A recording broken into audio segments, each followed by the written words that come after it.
He won the Nobel Peace Prize, but this White House pays as much attention to people like Barraday, who win the Nobel Peace Prize, as they do former Vice President Al Gore, who won the Nobel Peace Prize for his program on global climate change. And bringing it back to the American polls, with American polls 61%, do not support any type of military action against Iran.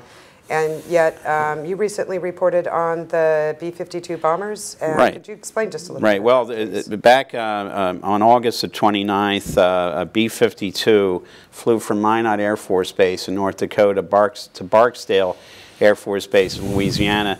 If you read the first reports, it said it was flying with 6 cruise missiles armed with W-80 Mod 1 nuclear warheads. These were cruise missiles, advanced cruise missiles. Later reports said that there were 5 flown. Now there's a discrepancy. The mere fact, yes, there is a country that has nuclear weapons that can't keep track of them, and we're not talking about the former Soviet Union. We're not talking about Iran. We're talking about the United States of America, because the Bush administration itself, if you would poll the members of the Joint Chiefs of Staff and high-ranking military officers about a war on Iran, I think it would be higher than 61% opposed. I think you'd be talking, except for a few nuts out there, Dr. Strangelove types, I think you'd be talking about maybe 90% being opposed to a war against, because they know we have no forces left. They're spread too thin. They're demoralized in Iraq. If you could just get right to the actual meat of the story. So, well, Barksdale is a staging base for Middle East operations. Right.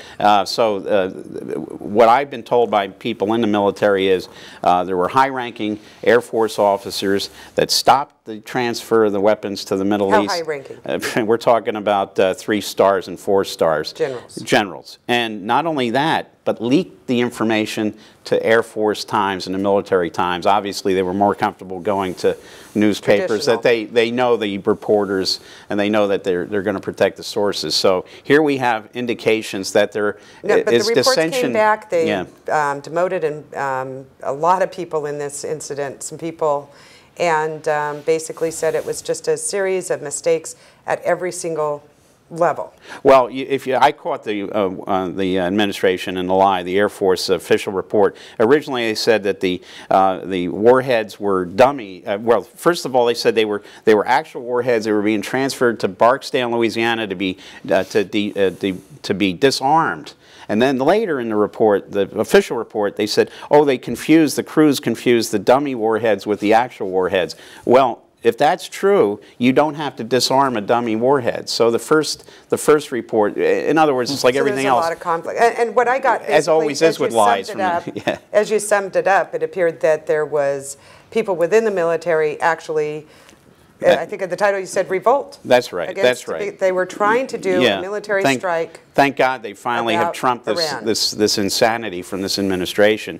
And as far as the people punished, as I've always seen time and time again, they were scapegoated, and people who are scapegoated soon become whistleblowers. So stand by, because these people are going to start talking very soon. Okay, we will. And Richard, what do you think? Have you heard this report? No, this is the first time I've heard this conspiracy report, but it deserves investigation. Oh, it does. By the Congress, by the GAO, or by someone who can get to the bottom of what's happening here. But I think perhaps what much of this discussion points to, that perhaps we might reach some agreement on here today, is that the State Department ought to deal with the major issues. For example, the status of Pakistan and the Pakistan-Afghanistan border. Perhaps the status of the relationship with Turkey and the Turkish-Iraqi border. And there are issues like this, the resurgent Soviet Union, the threats from China, instead of spending so much time trying to bring together the parties at the, may I complete my sentence, please? Rather than trying to bring together the parties for an Annapolis conference when none of the parties seem ready to make concessions and to come to something approaching peace. Well, I wanted to go ahead. You did push for the indictment by International Criminal Court for the president of Iran for incitement to commit suicide. So this is something that you're lobbying for, that you are working hard towards doing. Absolutely, and I believe that we ought not go to war against Iran. There ought not be military action, but I think there ought to be the most robust diplomatic and juridical action against Iran, including action by our United States Senate, like the vote in the House 411-2 to indict President Ahmadinejad for incitement to genocide against Israel. So I think if we have more robust diplomatic and juridical action, we will bring the Iranian people to the thought that perhaps the government policies need to change and be less bellicose, and thereby we can avoid war. And well, go ahead, Brian. I'd like for you to respond to that. Well, I think that the fact of the matter is that the stage is being set for a military aggression against Iran. That, as in Iraq, and if Wayne Madsen's report is verified, that would actually, they'd already tried an attack. Yes, that would be one. That would be one piece of information, and a very dramatic piece of information. And there are many other pieces of information that show that the United States is involved in a complicated, coordinated, integrated strategy against Iran. It includes surveillance, it includes commandos on the ground, it includes economic sanctions, all the things that we saw present prior to the full-scale invasion of Iraq. Sanctions, the recent ones, from what I heard from different people, is that they're afraid that going even further before letting anything else work is going to even complicate the diplomatic process even further by having such stringent sanctions. Economic sanctions are not an alternative to war. We saw that in the case of Iraq, that they're part of a coordinated strategy. You try to weaken the enemy, you try to deprive it of some of its military access, you try to deprive it of money, you try to deprive it of social stability if certain social strata are disrupted, as the United States did against Iran during the 1951 to 53 period, when they destabilized and then overthrew the regime of Dr. Mohammad Mossadegh and put the Shah of Iran on the throne.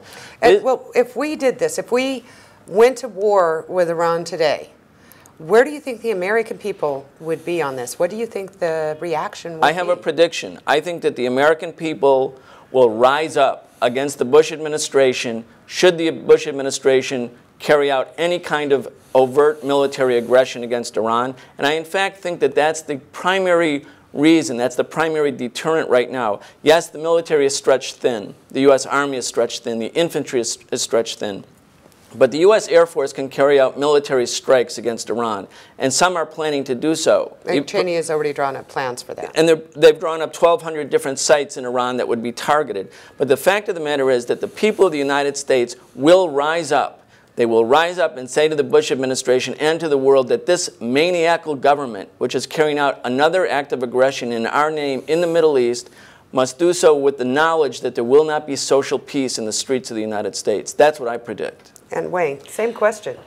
Well, I think if we attack Iran, obviously there will be no support by any of our allies in the region. Well, Britain even has jumped on recently with the sanctions, and as President Bush went out and said, we have the, it'll be World War III if you don't support us, if you don't back us. Well, having a president talk about World War III, I think the person who should be indicted for war crimes isn't Ahmadinejad. It should be Bush, Cheney, and this gang.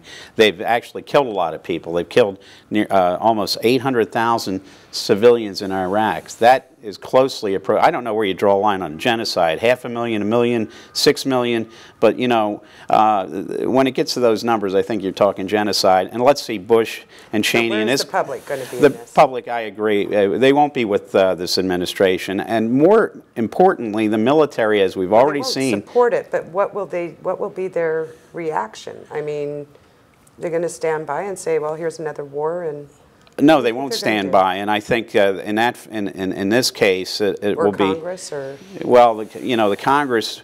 My biggest complaint about the Democrats is that they show that they have an uncanny ability to support the administration in times of duress. So they're really not in opposition. They're serving as what we saw in Britain under Oliver Cromwell. They're a rump party, but I think what we're going to see is in the intelligence and military communities, we're going to see a rise up there, because what I'm hearing, and based on the Air Force incident, I would suspect that we'll see generals saying no, and sometimes possibly another coup d'état attempt, such as during FDR's day. And well, that was a bad one, obviously. That was fomented by a bunch of right-wingers.